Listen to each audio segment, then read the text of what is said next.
Je sens que cette FAQ va être complètement désorganisée. Donc on part, salut la jeunesse, pardon. Bonjour. On part sur une FAQ non pas rando, une lacustro balado FAQ. Quoi lacustro, c'est quoi Je sais plus comment on dit.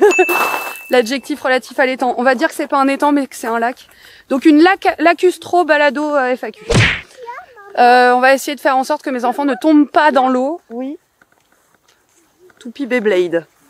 Aujourd'hui, pas de Laurent. Aujourd'hui, pas de Rémi. Du coup, qui va me poser les questions? Le seul qui sait lire dans l'histoire. Mitch, si présent. Eh bien, Mitch, allons-y. C'est parti pour la FAQ. Première question. Première question de Luna, 7 ans. Parle bien fort, mon grand, sinon on t'entendra pas. D'accord. Attends, Simon. Comment le sel? Quoi? Il y a quoi là-dedans? Il y a des crocodiles. Bon. Comment le sel se retrouve-t-il dans la mer? Ah! Alors le sel de la mer, Luna, provient de ce qu'on appelle le lessivage des roches terrestres. Alors on va essayer d'être un peu simple. Les roches terrestres, les roches terrestres sont tout le temps usées, lessivées, nettoyées par l'eau de pluie, l'eau des rivières, l'eau des fleuves. Et cette eau qui coule, elle va arracher des petits éléments chimiques à la roche. Et ces petits éléments chimiques, c'est notamment le chlore et le sodium, qui en s'assemblant forment du chlorure de sodium, qui est en fait du sel. Du sel. Donc quand on fait du chlore, c'est juste on retire un bout de sel. Quand on fait du chlore, on retire juste un bout de sel. Oui. Ah oui, enfin quand on fait le chlore, c'est un élément chimique qui existe naturellement si tu veux, mais quand il est en présence de sodium, il a tendance à s'y combiner pour faire du sel. Donc c'est comme ça que l'eau de mer est salée. Je sens que je vais perdre un de mes gosses dans l'histoire. Donc voilà Luna, pourquoi l'eau est salée, ça vient des minéraux des roches terrestres en fait. Gabin, t'arrêtes de balancer tout ce qui passe dans la flotte.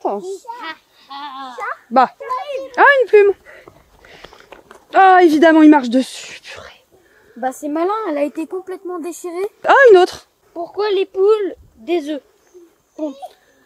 Bah à ton avis c'est quoi la question Michel? Pourquoi les poules pondent des œufs? Pourquoi les poules pondent des œufs? Bah oui, ça c'est une bonne question et en plus elles en pondent tous les jours quand elles sont en forme. Alors les œufs de poule, ce sont en fait des ovules. Les poules, comme beaucoup de femelles dans le monde animal, comme toutes les femelles quasiment, émettent des cellules reproductrices qu'on appelle des ovules, dont la destinée normalement est d'être fécondée par un spermatozoïde.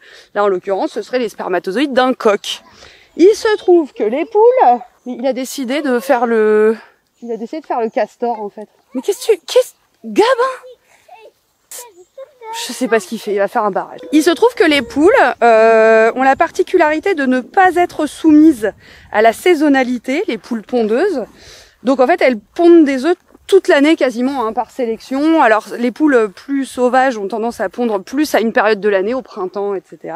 Mais les poules pondeuses, elles, ovulent toute l'année parce que potentiellement toute l'année elles peuvent avoir des poussins. Que l'ovule soit fécondé ou non, il sera émis à l'extérieur du corps de la poule puisque, comme tous les oiseaux, les poules sont ovipares, c'est-à-dire que leurs petits se développent dans un œuf à l'extérieur de leur corps. Nous, pourquoi est-ce qu'on ovule pas, nous mammifères? Pourquoi est-ce qu'on ovule pas tous les jours? Parce que tout simplement notre petit se développe dans notre corps et que ce serait juste pas gérable d'avoir à mener des grossesses aussi régulièrement. On va faire un bébé par jour. Voilà, ça serait compliqué. Là où la poule, comme son petit se développe en dehors de son corps, oh une plume. Pour elle, ça n'est pas gênant de faire poussin sur poussin sur poussin, puisqu'elle va les couver ensuite. Ça va pas être contraignant physiquement pour elle. Donc voilà, c'est pour ça que les poules pondent des œufs. Alors encore une fois, si l'œuf est fécondé, il en sortira un poussin. Si l'œuf n'est pas fécondé, il en sort rien du tout. C'est juste un ovule entouré d'une coquille. Tombez pas dans l'eau! Gabin, arrête! Vous aussi, quand vous étiez môme, votre passion dans la vie, c'était de jeter des trucs dans l'eau, tout ce qui passe? Dites-moi en commentaire. Comment s'appelle le cri du hibou? Comment s'appelle le cri du hibou? Alors on dit souvent que le hibou comme la chouette ulule, mais il y a un autre truc, il y a un autre vocabulaire. Il bouboule, c'est possible ça? Non mais je vous jure, je crois qu'il y a un truc comme ça. Je vérifierai, mais enfin on peut dire que le hibou ulule, ça fonctionne. Il y a plein d'appellations pour les oiseaux en général, pour les cris des oiseaux et les chants des oiseaux. Quoi votre saison préférée? Quelle question, l'été évidemment.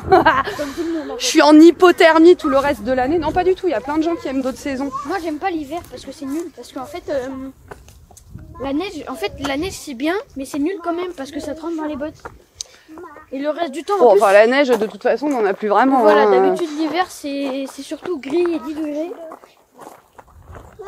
Bah moi la réponse c'est l'été parce que de septembre à mai je suis en hypothermie chronique. J'ai froid. Surtout en région parisienne. Donc clairement l'été quoi. Enfin je revis. Voilà, j'ai répondu à la question. Elle n'était pas très scientifique mais c'est pas grave. Ça en fait une autre? Ah, Wissal 6e 2. Bonjour Madame Prévost. Bonjour. Pouvez-vous me dire qui est le plus rapide entre l'escargot et la tortue? Pourquoi? Ah bon, bah alors là, sans hésiter, c'est la tortue. Parce qu'elle a des pattes. Eh bah oui, parce qu'en fait la tortue se déplace sur un squelette interne d'os et donc elle se déplace sur 4 pattes, c'est un tétrapode. Alors que l'escargot, il se déplace sur un pied musculeux, il se déplace par adhérence, il glisse en fait au sol. Il ne peut techniquement pas aller plus vite que ce qu'il fait. Alors en fait, comment il fait? Il met en adhérence certaines zones de son pied avec le sol, il les fixe ces zones avec une sorte de glu, hein. Et il en décolle d'autres, il avance comme ça de proche en proche par effet de vague, mais il ne peut pas aller aussi vite que la tortue, c'est impossible. Je crois que l'escargot, ça doit être 0,05 km/h en vitesse de pointe. Et la tortue, ça doit être plutôt 0,5 km/h, donc un facteur 10. Bon, je vérifierai quand même, mais ouais, bah c'est clairement la tortue qui gagne, hein. Bon, c'est pas un animal très rapide, on est d'accord, mais en attendant, ça gagne. Bah oui. Alors, Mendrika, c'est la star de cette vidéo. Combien d'années peut-on vivre combien d'années peut vivre mon chat qui a 4 mois? Une vingtaine d'années, quoi. Oh, c'est beaucoup, une vingtaine d'années pour un chat. Ça doit être 15 ans. Je regarderai quelle est la moyenne d'âge d'un chat. Ce que je sais... Oui, j'ai promis à mon fils de faire un tour en voiture en tenant le volant. Je sais, c'est mal, mais c'est complètement illégal. On est dans une propriété privée, on va se le permettre. C'est moi qui ferai les pédales, hein. Et donc, pour répondre à la question de Mendrika, donc moi je dirais en moyenne 15 ans, ce qui est déjà pas mal. Il me semble que c'était 38 ans le record mondial pour un chat américain qui s'appelait je sais plus comment. Encore un nom à la scrogneux. Je vous mettrai le nom en incrustation. Et éventuellement sa photo si je la trouve. Donc 15 ans Mendrika, vous avez du temps avec votre petit chat. 15 ans s'il est en bonne santé, bien nourri, vacciné, et qu'il se prend pas un camion, pardon. Est-ce que les champignons, quand on les mange, on meurt ou on va à l'hôpital? Ça dépend lequel. Bah ça dépend lesquels, excellente question. Ça dépend, ça dépasse.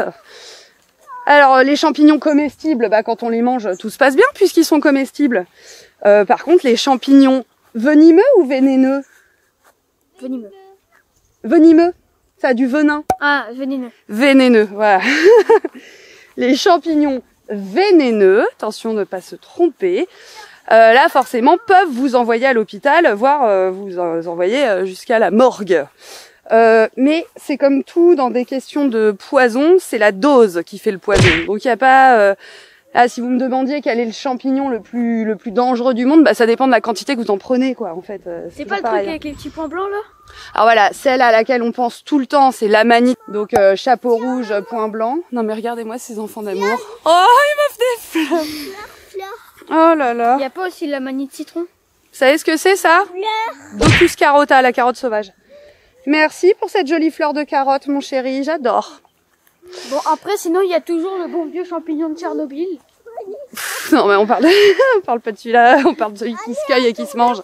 Non, alors juste, donc c'est pour ça qu'on dit souvent de se méfier énormément des champignons quand on ne s'y connaît pas, et de cueillette sauvage en général quand on ne s'y connaît pas. Il y a tous les ans des accidents gravissimes. avec des gens qui en toute bonne foi pensaient cueillir la bonne chose, enfilent à toute leur famille et tout le monde crève. Hein. Donc, je vais vous montrer un exemple. Voici 2 champignons, je vais les mettre en parallèle, de la famille des pleurotes. Les pleurotes sont des champignons délicieux. Hein. Très bon, Très bon, sauf cette pleurote-là qu'on appelle aile d'ange, un truc comme ça. Ah bah c'est à s'y méprendre, hein. On croirait vraiment qu'on peut la manger. C'est de tourpeau. Hein. En fait, c'est une infantilo FAQ. Simon, viens avec nous. Bon, Gabin va le voir 2 secondes, je sais pas ce qu'il a. Alors. Non, mais donc les deux se ressemblent à s'y méprendre, sauf qu'il y en a un qui est mortel et l'autre qui est tout à fait comestible. Donc on s'improvise pas mycologue, c'est-à-dire spécialiste des champignons. Éventuellement, ce qu'on peut faire quand on a fait une récolte de champignons, déjà on les sépare, on évite de les coller tous dans le même panier. On les emmène à la pharmacie. On les emmène à la pharmacie. Les pharmaciens, sachez-le, ont normalement une formation de mycologie et sont capables de discriminer les champignons comestibles des champignons non comestibles. Sinon, on fait comme tout le monde, on achète les champignons au magasin, puis ça marche très bien. Ouais, mais c'est vachement moins fun. Ouais, c'est vrai. Mais enfin, si on a peur de se tromper, évidemment, on fait ça. Ah, on les enchaîne. Mendrika. Toujours Mendrika. Votre film préféré? Waouh, c'est dur ça comme question. Ouais, j'ai du mal à répondre à ces trucs, mon truc préféré, mon machin préféré. Là, spontanément, un film qui me vient en tête. J'ai 2 films qui me viennent en tête que j'aime beaucoup. Non, mais enfin, Top Gun, c'est chouette, mais c'est pas... J'ai Vol au-dessus d'un nid de coucou. C'est l'histoire d'une sorte de rébellion dans un hôpital psychiatrique où il y a une infirmière extrêmement dure et il y a un nouvel arrivant à l'hôpital et il fout le bazar. J'adore.